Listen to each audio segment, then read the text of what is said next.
KM Nanavati versus State of Maharashtra. The case that never died.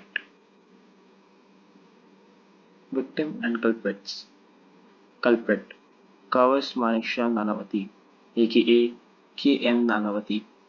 He was a Parsi and a commander in Indian Navy and had settled down in Bombay with Sylvia, his English-born wife, and their two sons and a daughter. Sylvia Nanavati. Sylvia Nanavati is best known as the wife of KM Nanavati from the case. Sylvia was a citizen of England and she met KM Nanavati at Royal British Navy facility. Prem Bhagwan Ahuja, the victim, a Sindhi businessman and a womanizer, lover of Sylvia Nanavati. Ahuja was unmarried and was about 34 years of age at the time of his death. Background of the case. Nanavati frequently away on assignments for long periods of time. Sylvia fell in love with Prem Bhagwan Ahuja, a Sindhi friend of Nanavati's. In her testimony in court, Prem's sister, Mamie Ahuja, stated that Prem had agreed to marry Sylvia provided she divorced her husband. However, this was contradicted by the letters written by Sylvia, admitted as Sylvia's testimony, where she expressed her desire to divorce Nanavati and marry Prem. But she doubted whether Prem had the same intentions or not.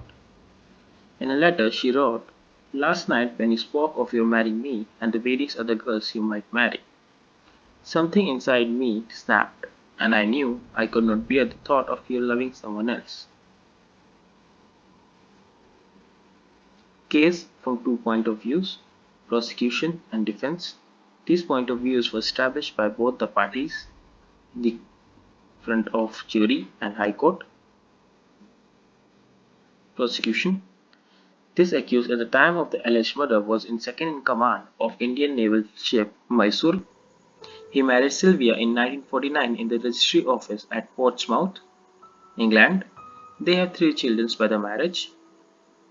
The boy aged 9.5 years, a girl's age 5.5 years, and another boy of 3 years. Since the time of marriage, the couple were living in different places having regard to the exigencies of the service of Nanavati. Finally, they shifted to Bombay. In the same city, the deceased Ahuja was doing business in automobiles and was residing along with his sister in a building called Shreyas till 1957, and thereafter in another building called Jeevan Jyot in Settlewell Road. In the year 1956, Agniks, who were the common friends of Ahuja and Nanavati, introduced them each other. Ahuja was unmarried and was about 34 years of age at the time of his death.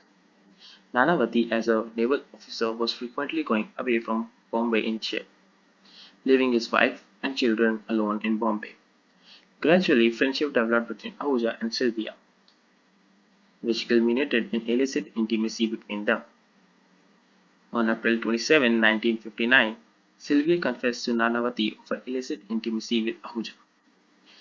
Enraged at the conduct of Ahuja, Nanavati went to his ship, took from the stores of the ship a semi-automatic revolver and 6 cartridges on a false pretext, loaded the same, went to the flat of Ahuja, entered his bedroom and shot him dead. Thereafter, the accused surrendered himself to the police. He was put under arrest in due course. He was committed to the sessions for facing a charge under section 302 of the Indian Penal Code. The defense. The accused was away with the ship from April 6, 1959 to April 18, 1959. Immediately after returning to Bombay, he and his wife went to Ahmednagar for about 3 days in the company for his younger brother and his wife. Thereafter, they returned to Bombay, and after a few days, his brother and his wife left them. After they have left, the accused noticed that his wife was behaving strangely and was not responsive or affectionate to him. When questioned, she used to evade the issue. At noon on April 27, 1959, when they were sitting in the sitting room for the lunch to be served, the accused put his arm around his wife affectionately.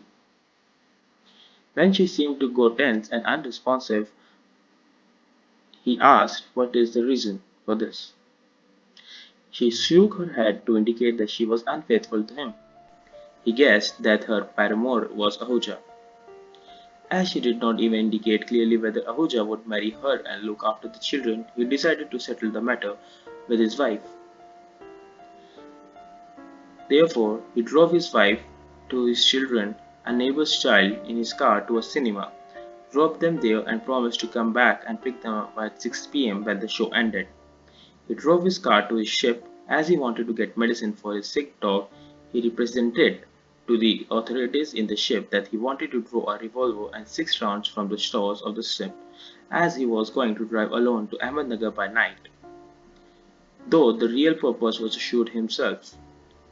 On receiving the revolver and 6 cartridges and put it inside a brown envelope, then he drove his car to Ahuja's office, and not finding him there, he drove his car to Ahuja's flat, rang the doorbell, and when it was opened by the servant, walked to Ahuja's bedroom, went to the bedroom and shut the door behind him. He also carried with him the envelope containing the revolver. The accused saw the deceased inside the bedroom, called him a filthy swine, and asked him whether he would marry Sylvia and look after the children. The deceased retorted, "Am I to marry every woman I sleep with?" The accused became enraged, put the envelope containing the revolver on a cabinet nearby, and threatened to thrash the deceased. The deceased made a sudden move to grasp at the envelope, and the accused whipped out his revolver and told him to get back. A struggle ensued between the two, and during the struggle, 2 shots went off accidentally and hit Ahuja, resulting in his death. After the shooting, the accused went back to his car and drove it to police station where he surrendered himself. This is broadly omitting the details, the case of the defense. The jury trial. The appellant was charged under Section 302 as well as under Section 304 Part 1 of Indian Penal Code and was tried by the Sessions Judge Greater Bombay with the aid of special jury. The jury brought the verdict of not guilty by 8-1 under both the sections. On September 23, 1959, both the Sessions Judge did not agree with the verdict of the jury, as, in his view, the majority verdict of the jury was such that no reasonable body of men could have regard to the evidence. Bringing in such a verdict, the learned Sessions Judge submitted the case under Section 307 of the Code of Criminal Procedure to Bombay High Court, after recording the grounds for his opinion. The verdict. On March 11, 1960, the HC found Nanavati guilty of killing Ahuja and sentenced him to a life in prison. Within hours, the Governor of Bombay issued an unprecedented order and suspended the life sentence until the Supreme Court disposed of the defense appeal. In September that year, the apex court said that the governor had overreached his power and struck down his order to suspend the sentence. 3 days later, Nanavati was sent to the prison. He was granted parole on health grounds in 1963 and moved into a hill resort.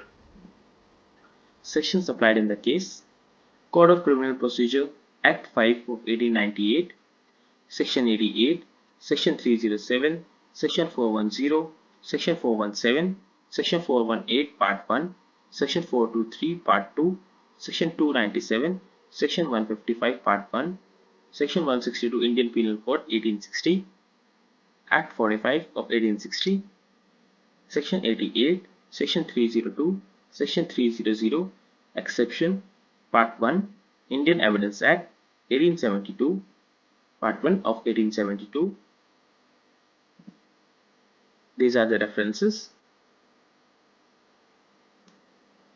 Movies and series related to the case.